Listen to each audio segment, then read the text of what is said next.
nossa Bíblia, nós vamos ler a palavra de Deus, 2 textos bíblicos, na verdade são 3, mas eu quero ler 2 com você, e depois a gente vai ler um terceiro texto. Todos eles dizem respeito ao que nós estamos fazendo como jornada, a vida no poder do Espírito. Como é a vida conforme a vontade de Deus? Como é a vida quando nós seguimos e ouvimos e obedecemos a Bíblia Sagrada, a palavra do Senhor? Como é a vida quando nós em oração buscamos estabelecer uma conexão tão próxima com o Espírito de Deus, que Ele vem habitar dentro de nós? Nós nos tornamos templos do Espírito. Primeira leitura, nós vamos ler segunda carta de Pedro 3, versos 17 e 18, está lá no finalzinho da sua Bíblia, segunda carta do apóstolo Pedro, um dos mais destacados discípulos de Jesus, homem que Deus usou para escrever escritura, Bíblia Sagrada, cheio de sabedoria, cheio do Espírito de Deus. O primeiro texto é esse que nós vamos ler. O segundo é Filipenses capítulo de número 2, Filipenses 2, versos 12 e 13.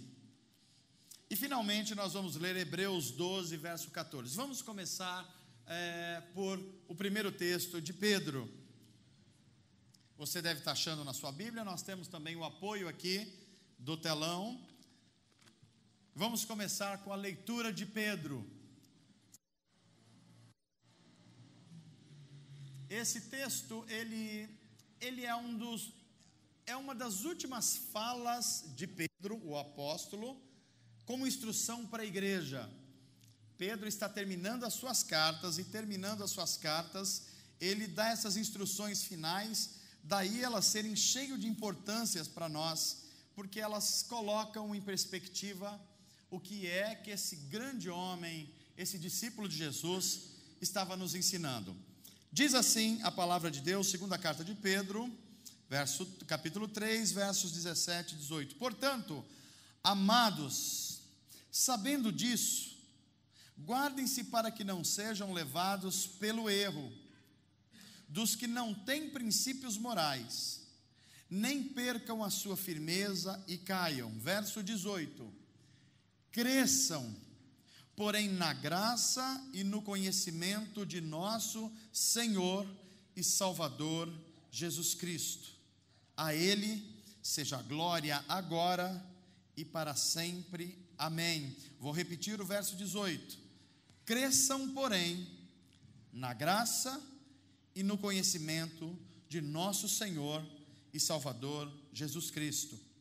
Outro texto bíblico, Filipenses 2, agora palavras de outro homem, Paulo apóstolo, com as instruções que ele nos dá a respeito dessa vida no poder do Espírito. Filipenses 2, versos 12 e 13, que diz assim: assim, meus amados, como sempre vocês obedeceram, não apenas na minha presença, porém muito mais agora na minha ausência, ponham em ação a salvação de vocês. Vou repetir: ponham em ação a salvação de vocês, com temor e com tremor, pois é Deus quem efetua em vocês, tanto querer, ou seja, gera vontade, quanto realizar, ou seja, ajuda vocês a realizar essa vontade, de acordo com a sua boa vontade. Um terceiro texto nós vamos ler ainda, Hebreus, carta aos Hebreus. Esse texto é talvez o único livro da Bíblia que a gente não saiba exatamente quem foi o seu escritor, mas nós sabemos que é inspirado por Deus pelo seu conteúdo, pela sua beleza, pela sua profundidade. Hebreus, seu capítulo 12 e o verso 14, que diz assim: esforcem-se para viver em paz com todos e para serem santos. E aqui vem a força do texto: sem santidade ninguém verá o Senhor. Amém. Vamos orar? Feche os seus olhos. Pai amado, obrigado pelos textos bíblicos que nos dão direção, nos inspiram e nos comunicam a Tua vontade para a nossa vida. Obrigado por essa reunião, por esse culto, pelos hinos entoados, pelos serviços ministrados, por tudo aquilo que o Senhor está fazendo e fará no nosso meio. Abre o nosso coração, abre a nossa mente, dá-nos olhos e ouvidos espirituais para perceber e ver aquilo que o Senhor quer fazer hoje. E que os nossos corações sejam abertos para isso. Em nome de Jesus. Amém. Amém. Muito bem, meus amados irmãos, nós estamos numa jornada. Jornada quer dizer caminhada juntos, caminhada num sentido definido, num tempo definido. E é isso que nós estamos fazendo, uma jornada bíblica que se chama A Vida no Poder do Espírito. Por que é que nós estamos enfatizando a pessoa e a obra do Espírito Santo? Porque há um risco de, na nossa caminhada espiritual, na nossa jornada espiritual, a gente ir se tornando apenas religioso. Há um risco da gente olhar para a nossa vida do dia a dia e achar que o domingo é apenas um dia de a gente fazer algumas obrigações religiosas. Isso é um perigo. É tão perigoso como uma pessoa que está tomando um comprimido que não tem um princípio ativo, tem apenas farinha, que a gente conhece como placebo, e acha que vai ser curado de alguma coisa. Religião em si não transforma o ser humano, apenas domestica ele. Religião em si não transforma mente e coração. O que faz isso é quando a religião é colocada diante do Deus único e verdadeiro, e a vida passa a acontecer de acordo com a sua palavra, que é verdade, e essa verdade, ela é empoderada pelo Espírito. Ou seja, não basta eu saber o Salmo 23, isso é a primeira parte. Eu preciso conhecer o Deus que é o pastor do Salmo 23, agora é evangelho, agora é vida no poder do Espírito. Não basta eu repetir o Salmo 91, dizendo, se eu habitar a sombra do Altíssimo, eu vou ficar em paz. Isso é importante, mas não é tudo. Você precisa se relacionar com esse Deus, que esse Deus Altíssimo, e viver a sombra dos seus ensinamentos, a sombra da cruz de Cristo. Aí é vida no poder do Espírito. E é isso que nós estamos fazendo, esse esforço na jornada de entender esses 4 pilares da vida cristã. Nós começamos com comunhão, e comunhão só pode haver vida no corpo de Cristo. É um alerta que não é possível um cristão viver fora da comunhão no corpo de Cristo. Não é possível alguém dizer assim, eu creio em Jesus, mas eu creio ao meu modo. Não, não é possível isso. Não é possível, porque quem crê em Jesus precisa estar inserido no seu corpo espiritual, a igreja de Jesus. Nós podemos discutir se a igreja vai ser de um jeito, de outro, se o culto vai ter uma liturgia ou vai ter outra, se a igreja vai ter um perfil ou vai ter outro, isso sim. Mas a gente não pode criar um cristianismo sem Cristo, não pode criar uma igreja sem corpo. Portanto, espiritualmente, alguém só pode estar vivo se está inserido no corpo de Cristo. E o que é estar inserido no corpo de Cristo? É submeter-se sempre à palavra de Deus, é se tornar uma morada do Espírito Santo, templo, igual nós cantamos aqui, edifica em mim, uma o que, gente? Uma morada. Eu preciso me tornar o templo do Espírito. Aí nós estamos falando dessa vida no poder do Espírito, em que você recebe um poder espiritual para fazer coisas que só alguém possuído pelo Espírito de Deus tem o poder para fazer. Essa é a primeira coisa. A segunda, e é hoje, o nosso culto tem como tema edificação. E o que é edificação? A nossa divisa hoje é Deus espera que você cresça, que você se desenvolva. Deus espera que você tenha um progresso espiritual. Deus espera que a palavra de Deus cresça em você. Deus espera que a sua vida de oração seja melhor e maior a cada dia. Deus espera que o uso dos seus dons e recursos sejam direcionados para o bem do mundo no reino de Deus. Deus espera isso de você. Então, você precisa ser melhor do que ontem. Porque se isso não estiver acontecendo com você, não está sendo edificado esse caminho de santidade que os jovens cantaram agora há pouco. Você precisa hoje ter uma vida espiritual mais vigorosa do que ontem. Você hoje precisa ter uma fé mais madura do que foi ontem. E Deus espera isso de você. Foi para isso que você foi chamado para o reino de Deus. Então nós vamos ver hoje, biblicamente, como é que acontecem esses processos de Deus. Como que Deus está construindo em nós um edifício espiritual, uma casa espiritual. Como é que a gente está se tornando templos do Espírito Santo de Deus. Amém, gente? A primeira coisa que eu preciso dizer a vocês é que, se a primeira ação de Deus em cada um de nós aqui, em cada um de nós, foi chamar a gente à vida, e a Bíblia chama isso de novo nascimento, ou de conversão. Eu não sei se você se lembra o dia da sua conversão. Quem se lembra disso? Alguém se lembra? Olha aqui, tem gente aqui, tem mais pessoas aqui, mais pessoas. É muito belo quando a gente ouve essas experiências, porque a gente vai ver que há pessoas que se lembram onde estava, que hora estava, de que modo estava. Já outras pessoas que falam assim: pastor, eu não sei muito bem como isso aconteceu, mas eu sei que aconteceu de alguma maneira. Porque a conversão é a primeira ação de Deus em nós.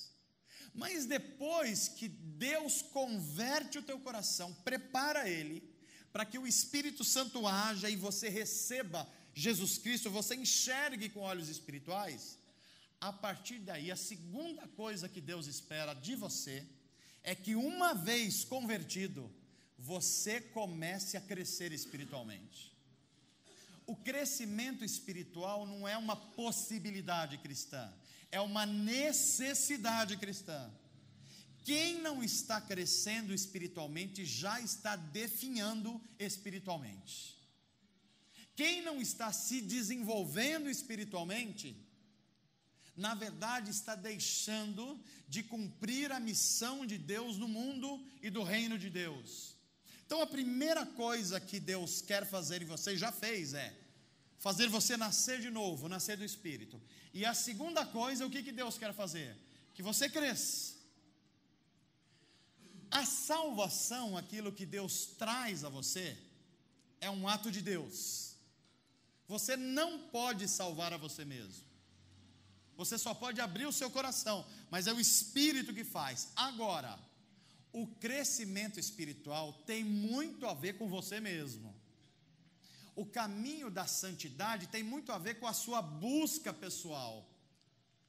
O caminho de amar a Deus sobre todas as coisas tem um esforço humano, tem uma busca humana, e Deus aprecia isso.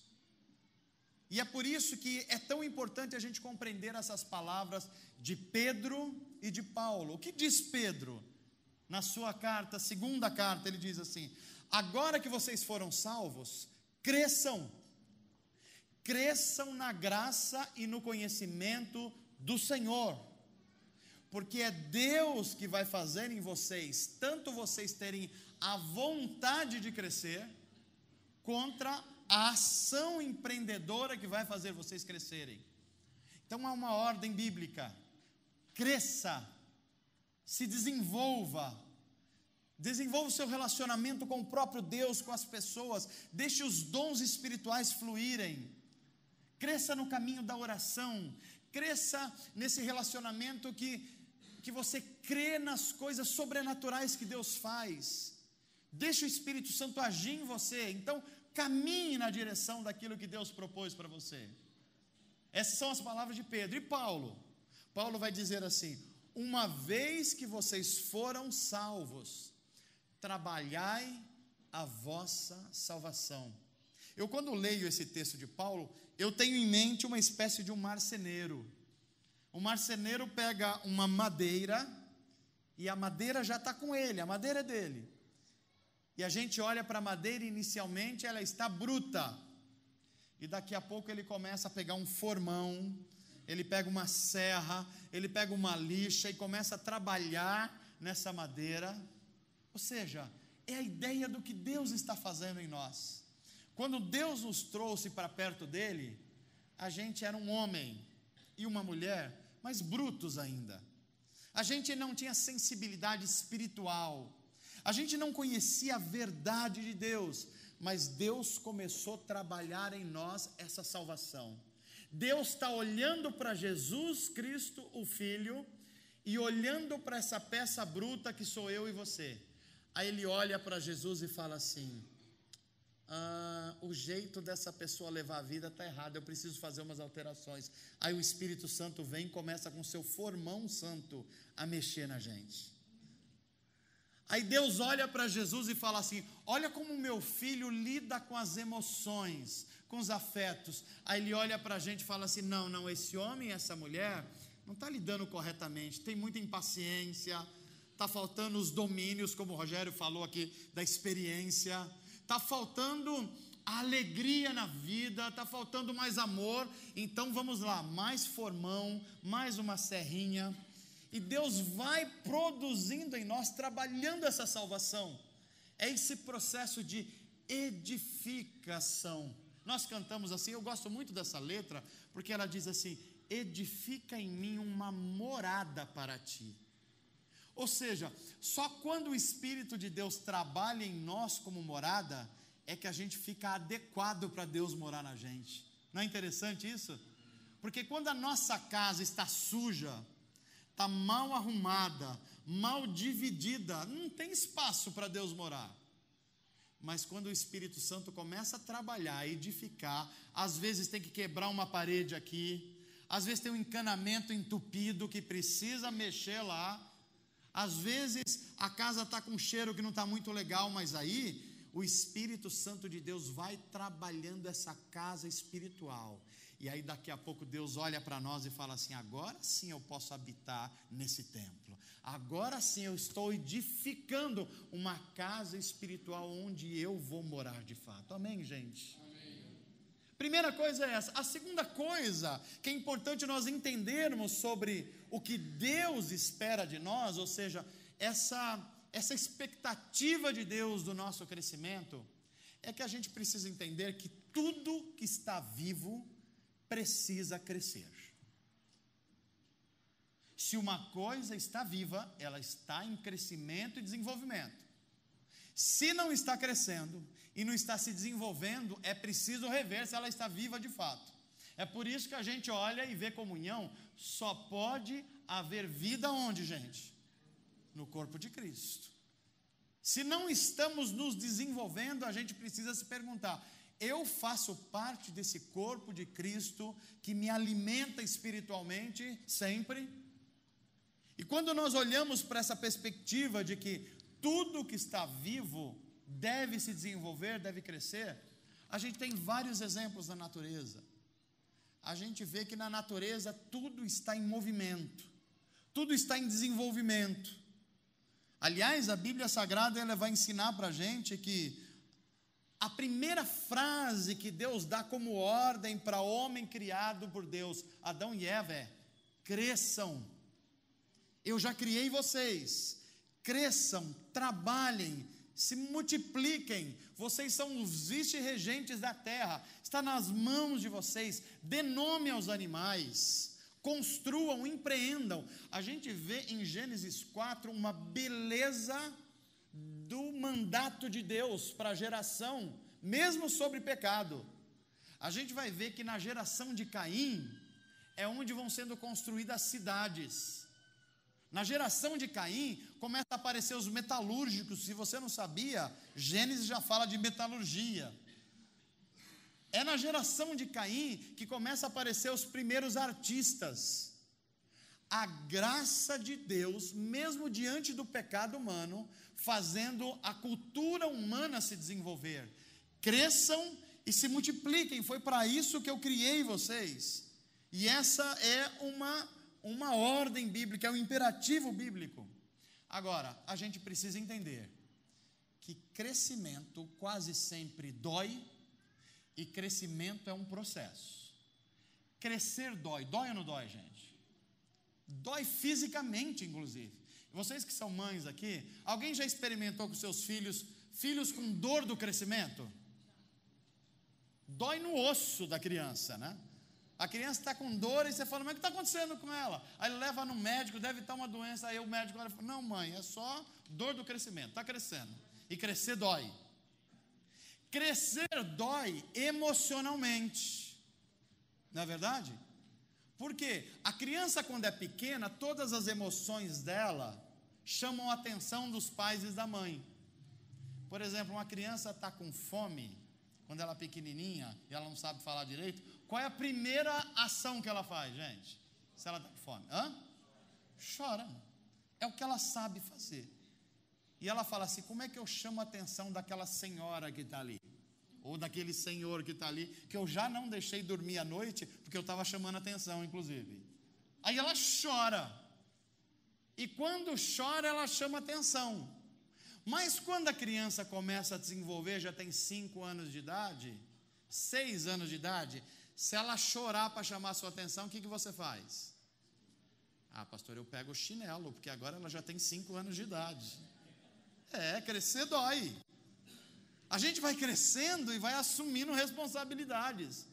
E todo crescimento gera algum desconforto. Quando chega na adolescência, 18 anos ainda, aí você já percebe que é você que começa a cuidar das outras pessoas. Porque é assim. Deus colocou essa expectativa dentro de nós. Crescer é um processo.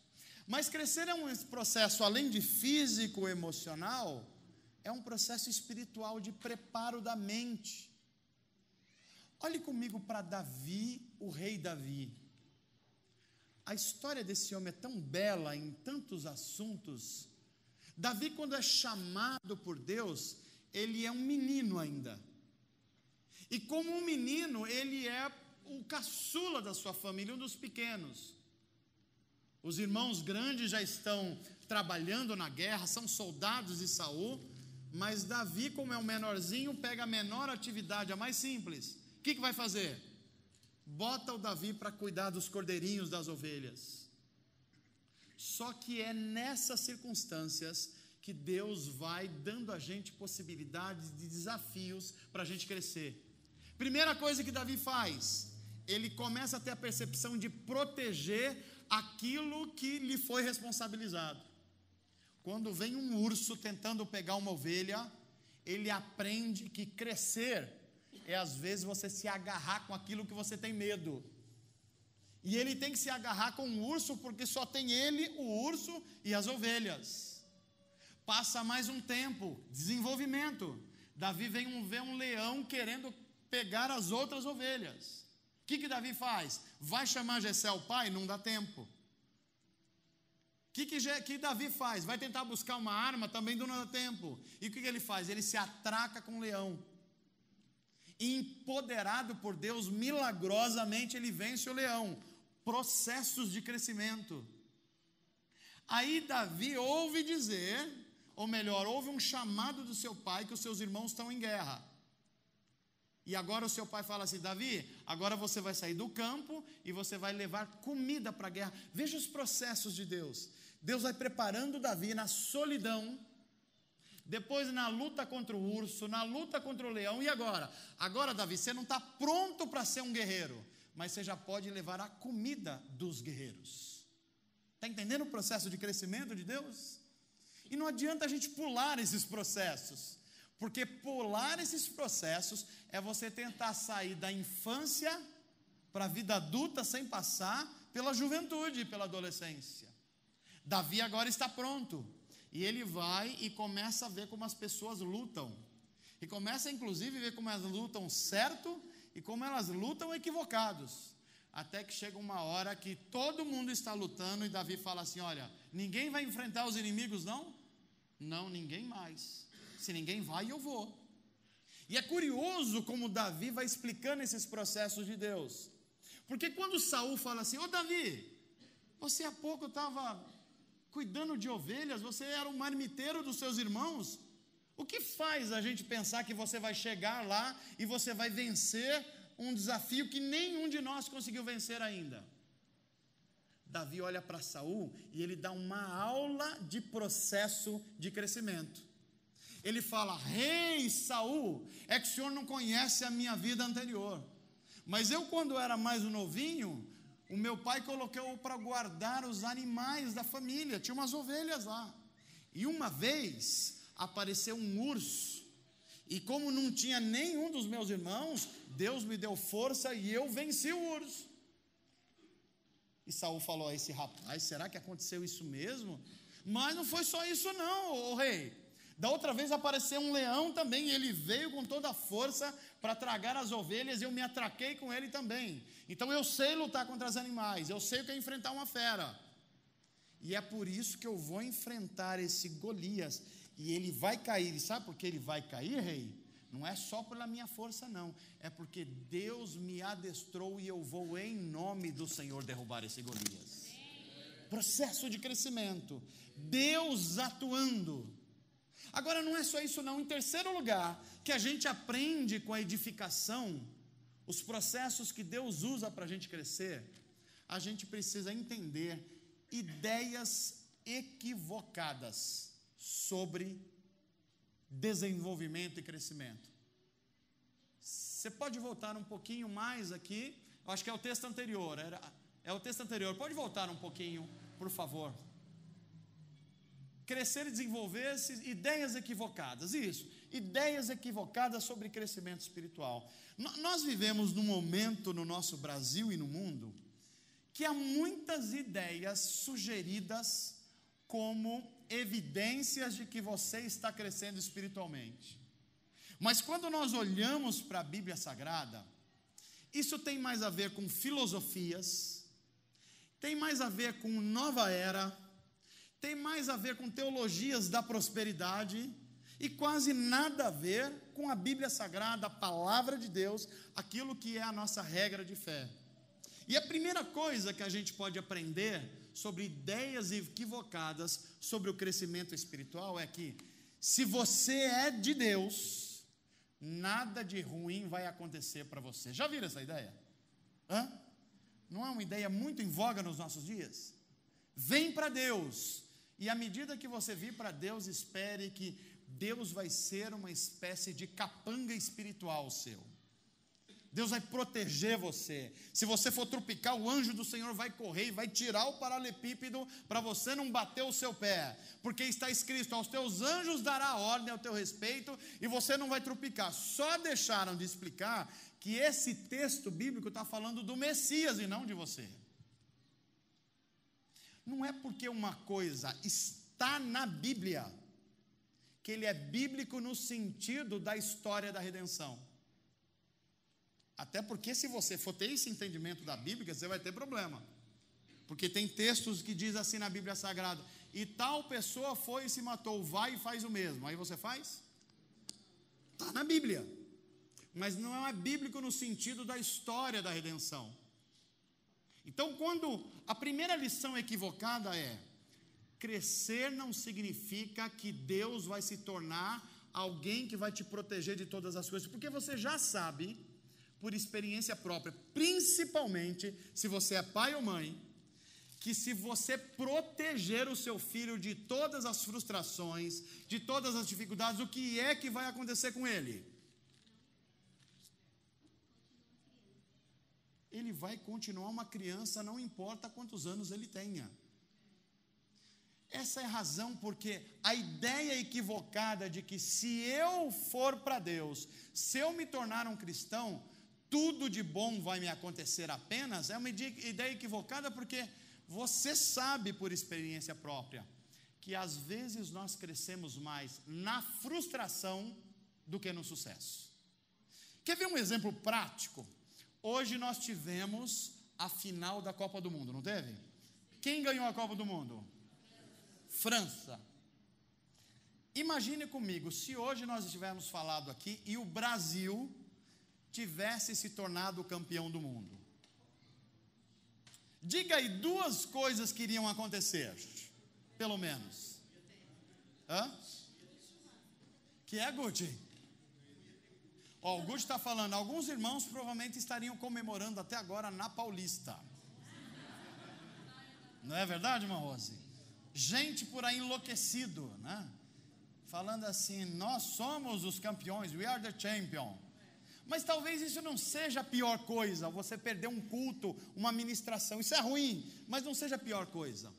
Eu acho que se nós tivéssemos sido campeões, com todos os problemas que a gente tem no Brasil, de política, de economia, com todos os problemas de corrupção, a gente ia entrar de novo numa espécie de dormindo em berços esplêndidos. Entende o que eu estou falando?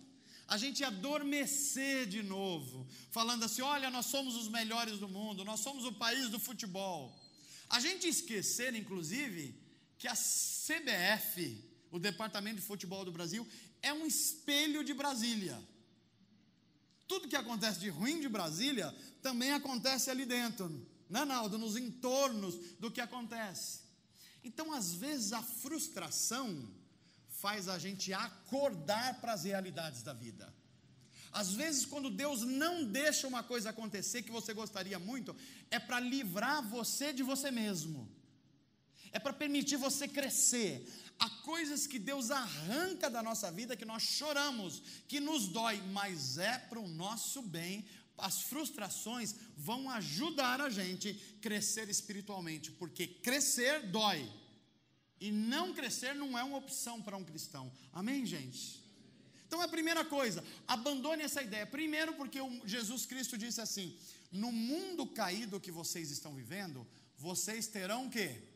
Aflições, frustrações, dificuldades, cansaços, mas aprendam a ter, ou seja, em outras palavras, aprendam a crescer no sofrimento, a crescer na provação. É isso que eu conselho. A segunda coisa, a primeira, a ideia de que tudo vai dar certo imediatamente, isso não tem a ver com o Evangelho.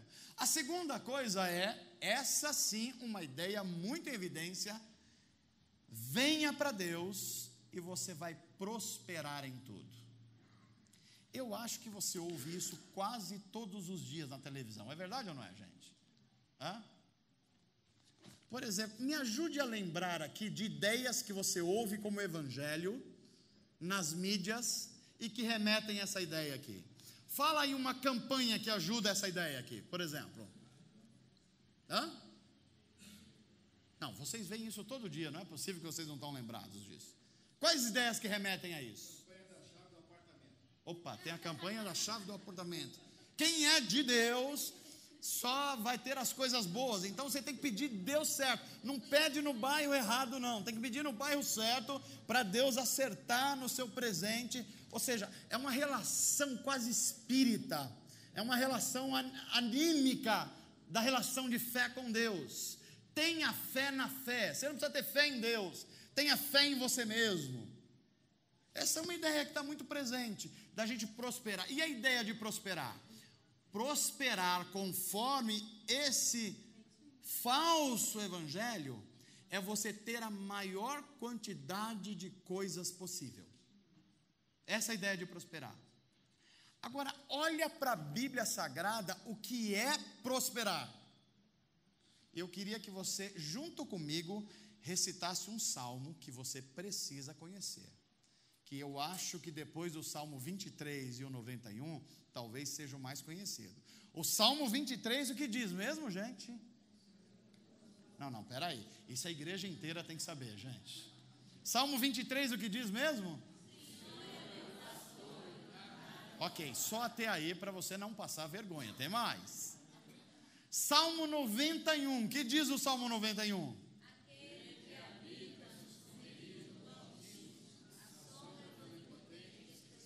Também só até aí para a gente não ter problema, né? que senão vai entrar um verso, um adágio popular e a gente pensando que é Salmo 91, né?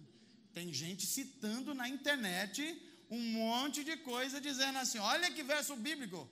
Aí você fala, mas onde está escrito isso aí? Na Bíblia Sagrada não está não. Tem um monte de coisas esquisitas, né? Mas agora, Salmo 1 é o outro salmo que você não pode esquecer. Vamos lá, Salmo 1.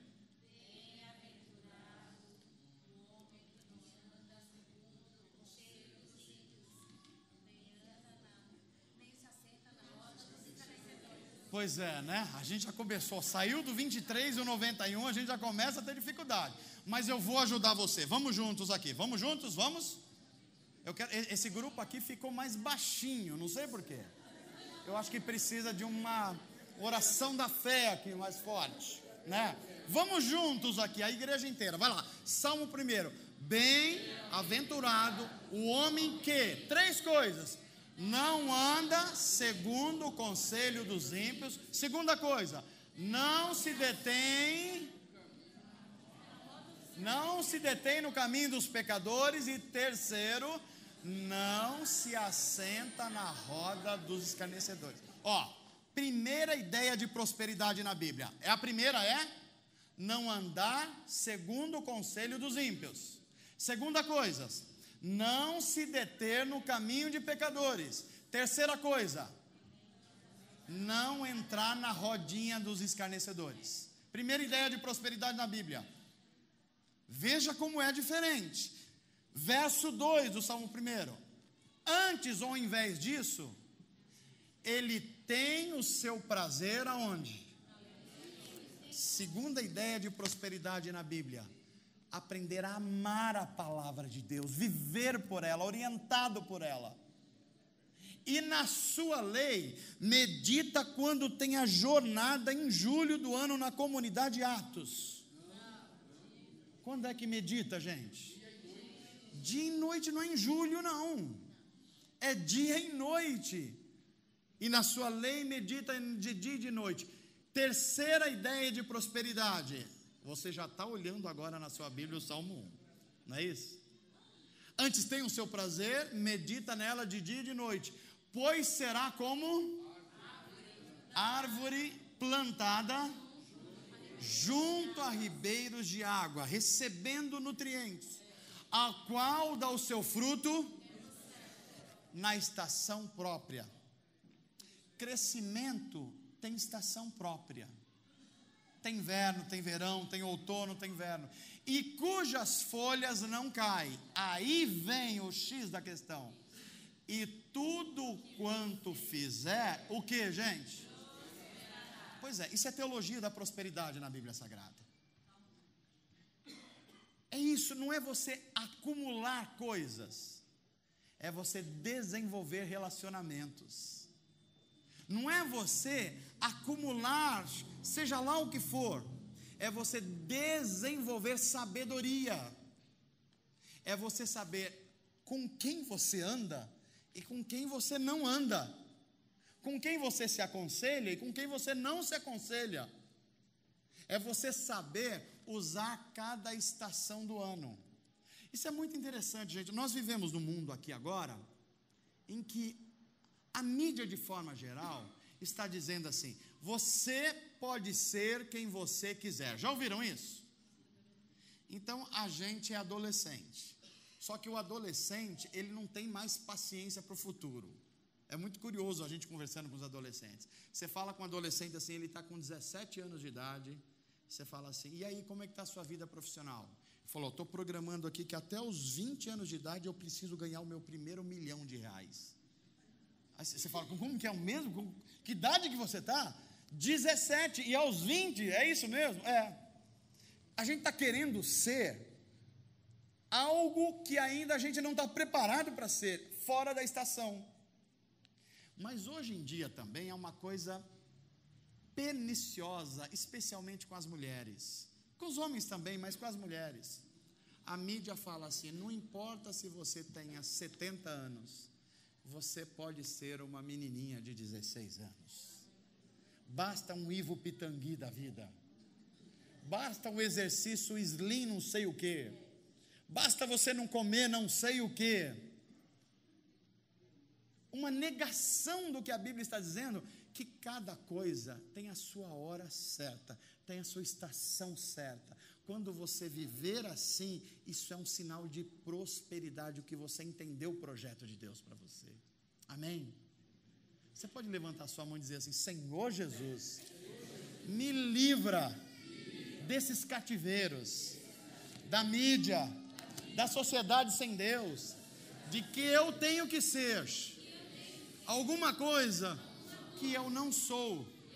O Senhor amou a mim do jeito que eu sou, e tudo tem uma fase, uma estação própria. É assim que eu vou ser próspero, em nome de Jesus. Amém, gente? Agora, finalmente, olha para aqui, as evidências de um crescimento espiritual, as evidências que depois de salvo você está crescendo. Conforme a Bíblia Sagrada, a primeira evidência é que o seu amor a Deus está em elevação sempre.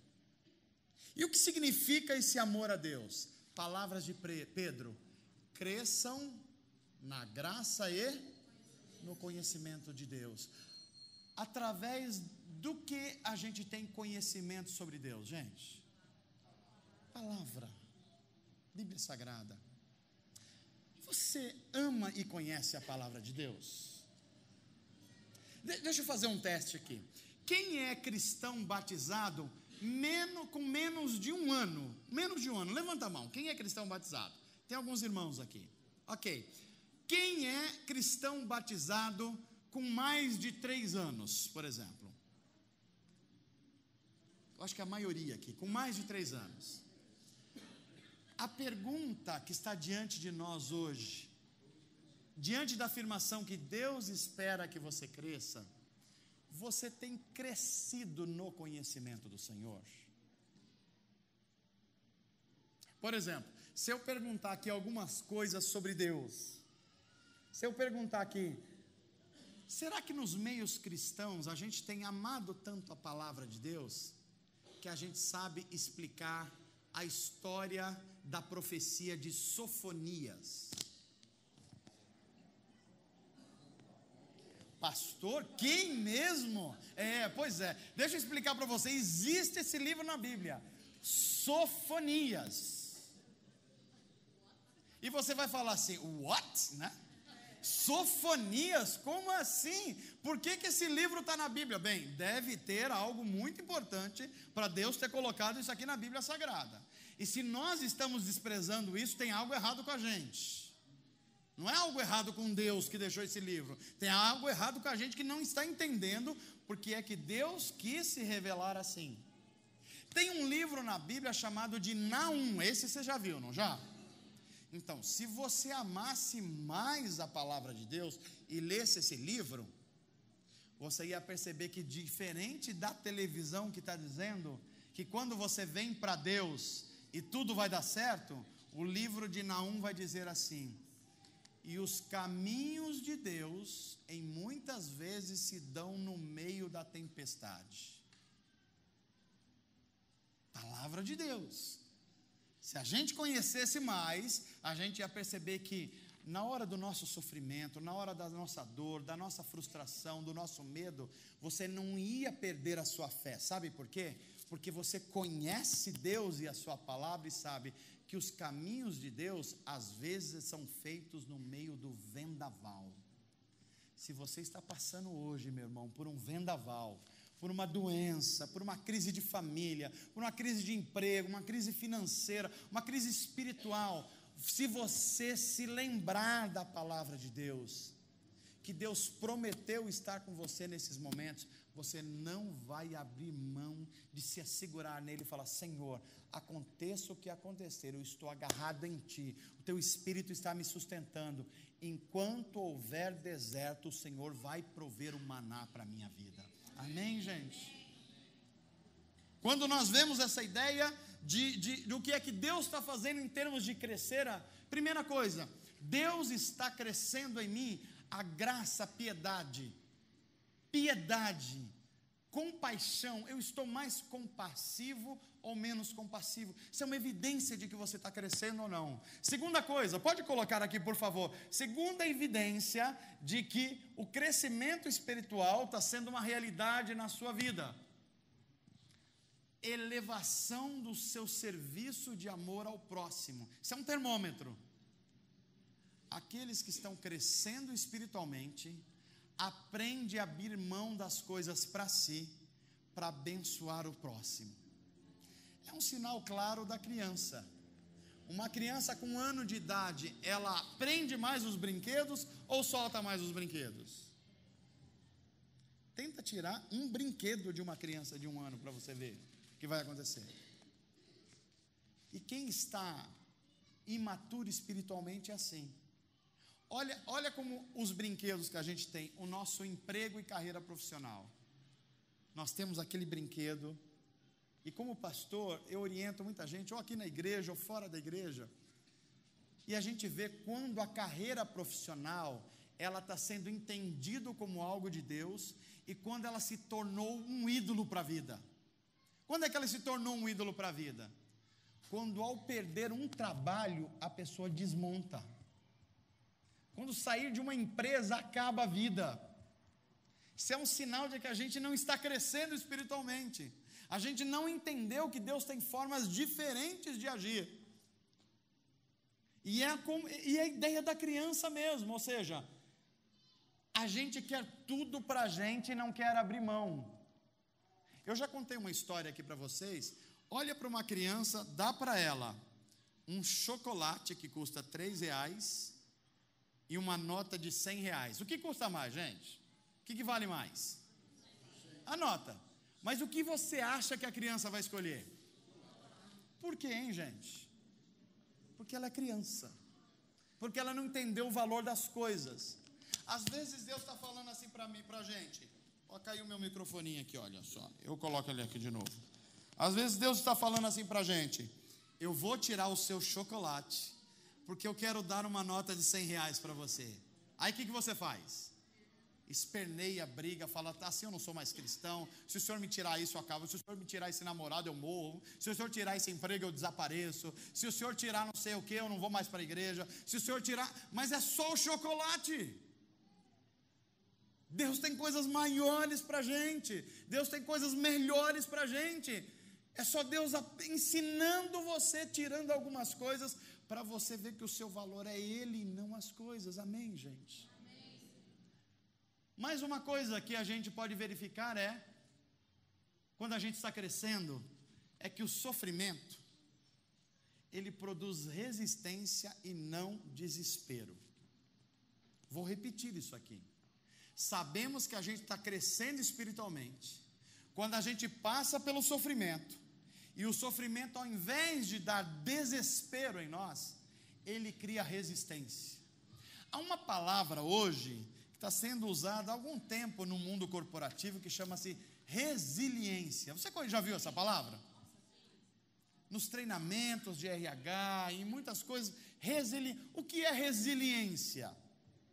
É uma palavra emprestada da física. Ela é originalmente da física. E o que significa isso? Os engenheiros usam a ideia de um material que, submetido à pressão, à força, ao calor, ao frio, ele vai se conformando, tomando a forma, ele vai se adaptando para caber num lugar corretamente. Na física isso é resiliência. Os psicólogos e psicanalistas usam essa ideia para fazer o quê? Para trabalhar as emoções das pessoas. E a inteligência emocional, o que é? É você trabalhar as suas emoções ao seu favor. Agora, espiritualmente, isso ainda é mais fantástico, porque a resiliência é você saber usar o sofrimento para se tornar mais resistente espiritual. Quem está em Deus, quem ama a sua palavra, quem aprendeu que a vida é regida pelo Criador, é igual chantilly. Vocês, donas de casa, sabem o que acontece. Quanto mais você bate, o que acontece com ele? ele cresce, ele melhora, ele fica mais volumoso. Quanto mais sofre, ele é mais resistente. Quanto mais é apertado, mais ele se torna propício, adequado, resiliente. Ou seja, Deus vai utilizar essas coisas para fazer a gente crescer. Quer um exemplo na Bíblia? Olha José do Egito antes do sofrimento, Jefferson. José acorda um dia e fala assim: gente, eu sou o menor da família, acordei e tive um sonho que foi mal barato. Aí os irmãos: qual foi o sonho, José? Eu sonhei que eu era uma vara e vocês eram as varetinhas, e Deus colocou todos vocês na minha mão. Olha o cara antes do sofrimento.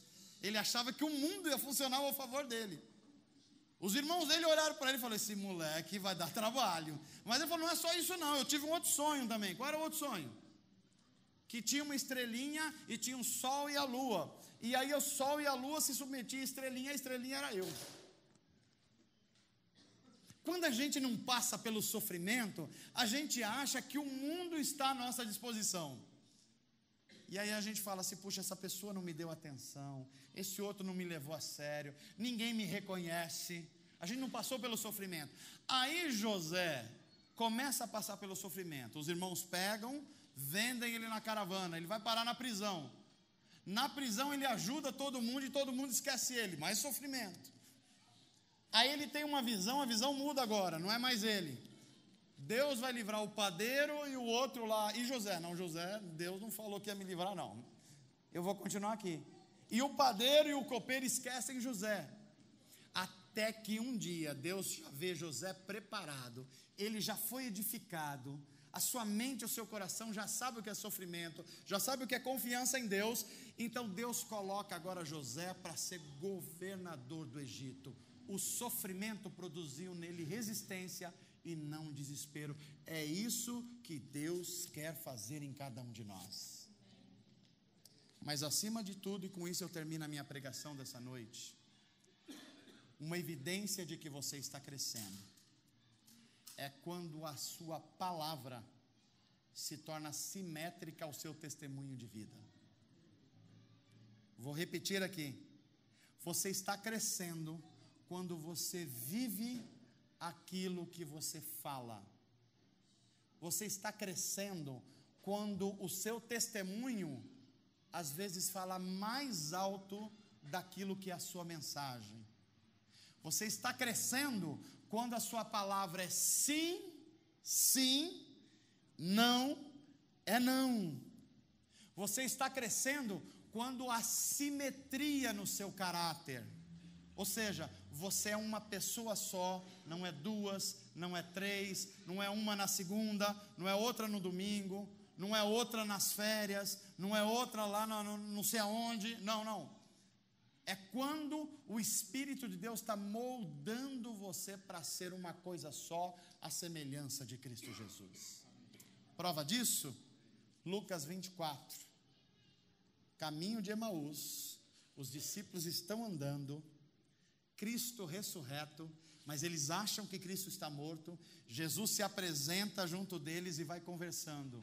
E chega uma hora que eles falam assim: você está quieto até agora, falando com Jesus, sem saber que era Ele. Você não sabe o que aconteceu em Jerusalém? Aí os discípulos falam para ele, falam: não, o que aconteceu? Então, havia um homem chamado Jesus, que era poderoso em palavras e poderoso em obras. O que ele falava era o que ele vivia. Esse homem ensinou a gente de verdade o que é viver. Esse homem ensinou o que é um ser humano na sua maior estatura. Esse homem ensinou o que Deus quer fazer com cada um de nós. Mas foi uma pena que ele foi morto nesse final de semana passado.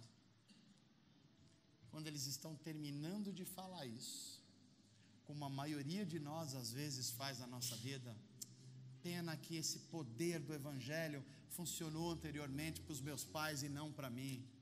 Pena que Deus não cura mais hoje como curava antigamente. Pena que as igrejas não são hoje como são antigamente. Era isso que os discípulos em Emaús estavam falando. Mas aí de repente chega o lugar onde eles vão ficar e eles convidam Jesus para comer com eles. Eu acho que essa é uma das grandes experiências do que é estar em constante crescimento. É convidar Deus para a sua mesa. É convidar Deus para as suas refeições. É convidar Deus para os seus projetos. É convidar Deus para dentro da sua casa. E quando eles convidaram Jesus, eles estavam orando e Jesus levantou as mãos e disse: Pai, eu te dou graças por esse pão que nós vamos partilhar. Mas esse pão que eles iam partilhar não era o pão apenas de farinha de trigo, era o pão da vida que dá sentido à existência humana, Jesus de Nazaré. É disso que nós precisamos.